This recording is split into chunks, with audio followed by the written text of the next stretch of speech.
जंगलात और उनमें रहने वाले ट्राइबल्स कई सालों से एक साथ रहते आए हैं। ऐसा माना जाता है कि जंगलात को उसमें रहने वाले लोगों की मदद से मैनेज किया जा सकता है।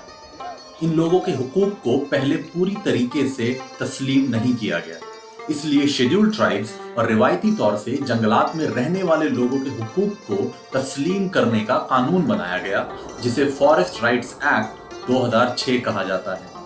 ये कानून जंगल पर डिपेंडेंट लोगों के हक की बात करता है और उनको रिकॉर्ड करता है। मरकजी हुकूमत ने ये कानून जम्मू और कश्मीर में अक्टूबर 2019 से लागू किया।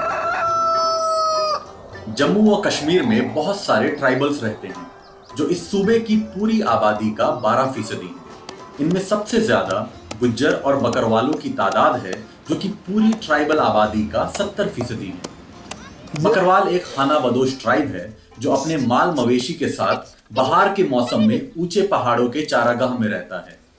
ये कबीले और बाकी रिवायती तौर पर जंगलात में रहने वाले लोग अपनी जिंदगी की जरूरियात के लिए इन जंगलात पर डिपेंडेंट हैं। ये कानून जंगल के हुकूक की रिकॉर्डिंग के लिए एक ढांचा फराहम करता है। इसके तहत जरूरी सबूतों के बिना पर हुकूक को रिकॉर्ड किया जाएगा।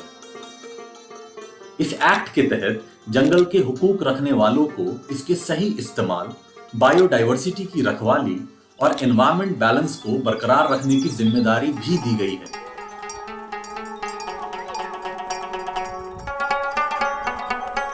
इस एक्ट से उम्मीद है कि यहाँ के जंगलात को महफूज रखने में मदद मिलेगी और इनमें बसने वाले शेड्यूल्ड ट्राइब्स और रिवायती तौर पर जंगलात में रहने वाले लोगों के रोजगार और इनकी रोजी रोटी यकीनी बन सकेगी।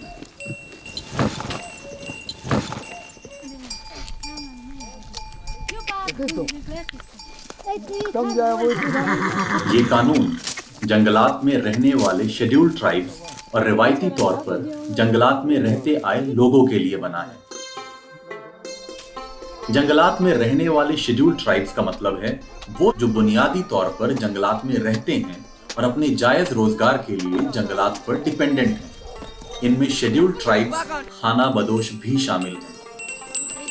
जंगलात में रिवायती तौर पर रहने वाले लोगों का मतलब है वो लोग जो कम से कम 3 पुश्तों से यानी 75 साल से 13 दिसंबर 2005 से पहले रहते आए हैं और जो अपने जायज रोजगार और रोजी रोटी के लिए जंगलात पर डिपेंडेंट रहते हैं।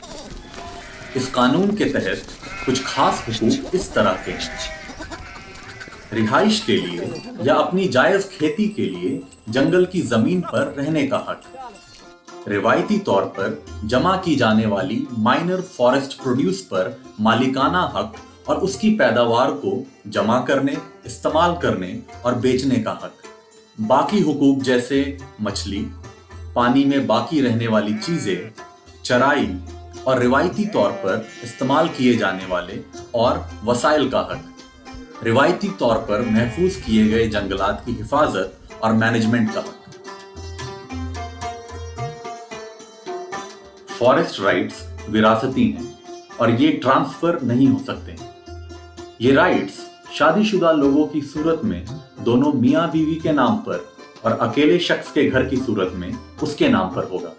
अगर कोई वारिस ना हुआ तो इसका हक दूसरे रिश्तेदारों को मिलेगा। इस कानून में हुकूमत की तरफ से 13 किस्म की तरक्याती सहूलतें दी गई हैं, जिसमें school, health centre, anganwadi centres, बिजली व पानी की सप्लाई खास है।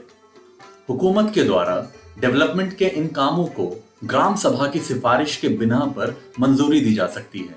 इसके लिए 1 हेक्टेयर तक जंगल की जमीन, जिसमें 75 पेड़ से ज्यादा ना कटे, दी जा सकती है। इस कानून में हुकूक के साथ साथ जिम्मेदारियां भी हैं। जंगली जानवर और बायोडायवर्सिटी की हिफाजत करना, पानी के सोर्सेज, कैचमेंट और बाकी माहौलियाती तौर पर सेंसिटिव इलाकों की हिफाजत करना, जंगल में रहने वाले शेड्यूल्ड ट्राइब्स और रिवायती तौर पर रहने वाले बाकी लोगों के रहने की जगह और रीति रिवाज को नुकसान पहुंचाने वाले किसी भी तबाहकुन तरीकों से बचाना, इस बात को यकीनी बनाना कि ग्राम सभा में कम्युनिटी जंगलात के वसाइल को रेगुलेट करने और किसी भी ऐसी एक्टिविटी को रोका जाए जो जंगलात जंगली जानवर और बायोडायवर्सिटी को नुकसान पहुंचाए। ग्राम सभा में डिस्कस हो। इस एक्ट की शुरुआत करने के लिए ग्राम पंचायत ग्राम सभा की मीटिंग बुलाएगी। ग्राम सभा को ये पावर दिए गए हैं कि वो इस एक्ट के तहत दिए गए हुकूक को तय करने की कार्रवाई की शुरुआत करे। ग्राम सभा एक फॉरेस्ट राइट्स कमेटी का चुनाव करेगी जिसमें 10 से 15 मेंबरान होंगे और जिसमें कम से कम 2/3 मेंबरान शेड्यूल्ड ट्राइब्स हों और 1/3 मेंबरान औरतें हों। फॉरेस्ट राइट्स कमेटी एक्ट के तहत दिए गए दावों को रिसीव और वेरीफाई करेगी और ग्राम सभा की मदद करेगी। फॉरेस्ट राइट्स कमेटी का रोल जरूरी है क्योंकि वो हर शख्स, कम्युनिटी और रेवेन्यू व जंगलात के मुलाजिमों के साथ काम करती है। इनके खास काम इस तरह हैं: दावों को रिसीव और वेरीफाई करना, इन दावों और सबूतों का सरकारी रिकॉर्ड तैयार करना जिसमें नक्शे भी शामिल हैं, दावेदारों की लिस्ट बनाना, दावों और रूल्स के मुताबिक मौके पर जांच पड़ताल करना और अपनी राय को ग्राम सभा के सामने पेश करना। फॉरेस्ट राइट्स कमेटी ग्राम सभा के लिए कम्युनिटी फॉरेस्ट राइट्स और कम्युनिटी जंगल के वसाइल पर हक के दावे भी तैयार करती है। हम यहाँ जंगल में रह रहे हैं, इसी मकान में माल मवेशी भी रहते हैं, हम भी यहीं पे रहते हैं। हमारा गुजर बसर जो है वो ये माल मवेशी पालने के जरिए से होता है। फॉरेस्ट राइट्स कमेटी की जांच पड़ताल के बाद दावे ग्राम सभा को पेश किए जाते हैं। ग्राम सभा की मीटिंग में इन दावों पर कार्रवाई होती है और रेजोल्यूशन पास किया जाता है। इस मीटिंग में कम से कम 50% मेंबरान मौजूद होने चाहिए, जिसमें 1/3 मेंबरान औरतें और 50% दावेदार होने चाहिए।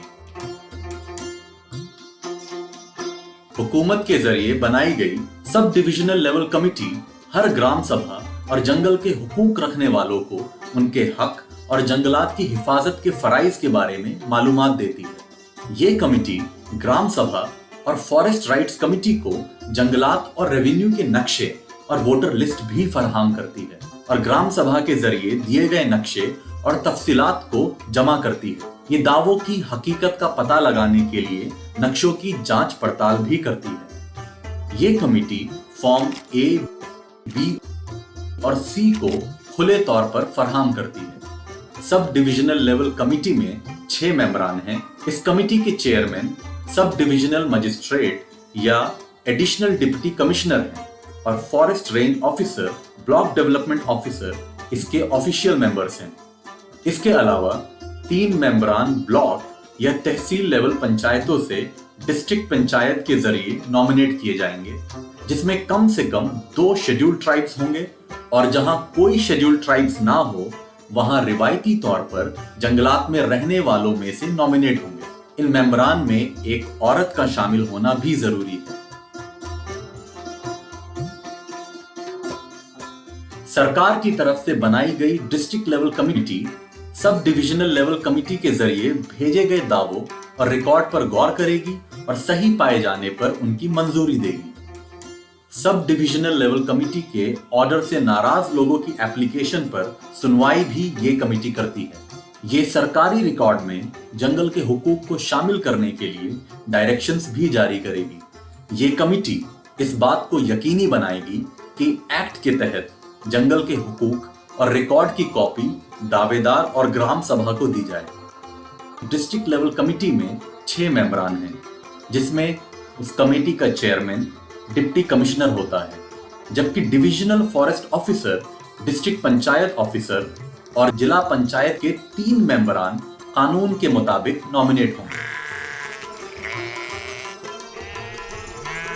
इस कानून के तहत सबूत के तौर पर बहुत सारी चीजें पेश की जा सकती हैं, जैसे कि पब्लिक कागजात, सरकारी रिकॉर्ड, सेटलमेंट रिपोर्ट, नक्शा, सैटेलाइट से जारी की गई तस्वीरें, वर्किंग प्लान, माइक्रो प्लान और बाकी जंगलात के रिकॉर्ड। सरकारी कागजात जैसे कि वोटर शिनाख्ती card, ration card, passport, house tax रसीद, डोमिसाइल सर्टिफिकेट। पुराने बने मकान, झोपड़ा और जमीन पर बने चेक डैम और बंड भी सबूत के तौर पर दिए जा सकते हैं। और जुडिशियल रिकॉर्ड जिसमें कोर्ट के फैसले और ऑर्डर्स हों। कोई रिसर्च, रीति रिवाज जो किसी कागज पर लिखा हो जो कि जंगल पर हक को दिखाता हो या साबित करता हो। कोई मकबरा, शमशान, कुआं, बुजुर्गों की बात जो लिखी गई हो, इस कानून के तहत क्लेम को साबित करने के लिए इनमें से कम 2 सबूतों का होना बेहद जरूरी है। फॉरेस्ट राइट्स एक्ट को लागू करने के लिए हर एक हिस्सेदार की शमूलियत जरूरी है। फॉरेस्ट राइट्स कमेटी, ग्राम सभा और मुख्तलिफ सतह की कमेटियों के मेंबरान की ट्रेनिंग कराना बहुत जरूरी है।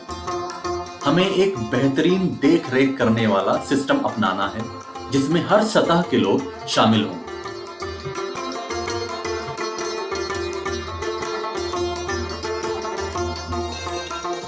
हम जम्मू और कश्मीर को एक ऐसी जगह बनाएं जहां जंगलात में रहने वाले ट्राइबल्स और रिवायती तौर पर जंगलात में रहने वाले लोग सुकून की जिंदगी गुजारें, जहां उनकी रोजी रोटी और रीति रिवाजों को यकीनी बनाएं और जहां जंगलात और उनके जानदारों को महफूज रखा जाए और माहौलियाती तवाज़ुन बरकरार रहे।